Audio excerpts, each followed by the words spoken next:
ஏப்பா உங்களோட சொத்து வெறும் 3 கோடி ரூபாயா? 3 கோடி ரூபாய் தான் சொத்து இருக்கா முதல்வருக்கு? இப்ப இந்த எலெக்ஷன் கமிஷன் என்ன சொல்லணும் அப்படின்னா, நீங்க எலெக்ஷன் அஃபிடவிட்ல எவ்வளவு சொத்து குடுக்குறீங்களோ அதுதான் உங்க சொத்து. நாங்க ஒரு ரெய்டு வருவோம். இதுக்கு மேல உங்களுக்கு சொத்து இருந்துச்சுன்னா, அது எல்லாத்தையும் அரசுடைமை ஆக்கிருவோம் பரவாயில்லையான்னு கேட்கணும். அப்ப எல்லாம் அடிச்சு புடிச்சுக்கிட்டு எல்லாரும் வந்து எவ்வளவு சொத்து இருக்குன்னு சொல்லுவாங்க. அடுத்து நீங்க முதல்வர் வந்து 10,000 ரூபாய் தான் சொத்து இருக்குன்னார்ல. நான் சில போட்டோஸ்லாம் காட்டுறேன் பாருங்க. இதுல முதல்வர் கட்டியிருக்க வாட்ச் எல்லாம் பாருங்க. இது எல்லாத்தையும் உங்களுக்கு பிக்சர்ல போடுவாங்க பாருங்க. இந்த ஹப்லாட் பிக் பேங்னு ஒண்ணு, ஜாகர் அப்படின்னு ஒண்ணு, கார்டியர் அப்படின்னு ஒண்ணு, பிராங்க் முல்லர் அப்படின்னு ஒண்ணு, ரோலெக்ஸ், இந்த வாட்ச் எல்லாம் மினிமம் ரேட்டே 10 லட்சம் 20 லட்சத்துல இருந்து 2 கோடி வரைக்கும். அப்ப இவர் கட்டுற ஒவ்வொரு வாட்சுமே கோடி கணக்குல இருக்கு. இந்த வாட்சுமே எதுவுமே ரிப்பீட் ஆகல. ஒவ்வொரு இடத்துல ஒன்னொன்னு. அப்ப இவர்கிட்ட வாட்ச் கலெக்ஷன் ஏகப்பட்டது இருக்கு.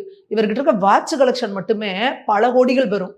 அப்படி பரம ஏழையா இருக்க ஒரு கையில எவ்வளவு வச்சிருக்காரு? வெறும் 10,000. இதெல்லாம் மக்கள் நம்பணும்னு நீங்க நினைக்கிறீங்க. இல்லைன்னா ரத்தம் கக்கி சாவேம்பீங்க. Download ShareChat.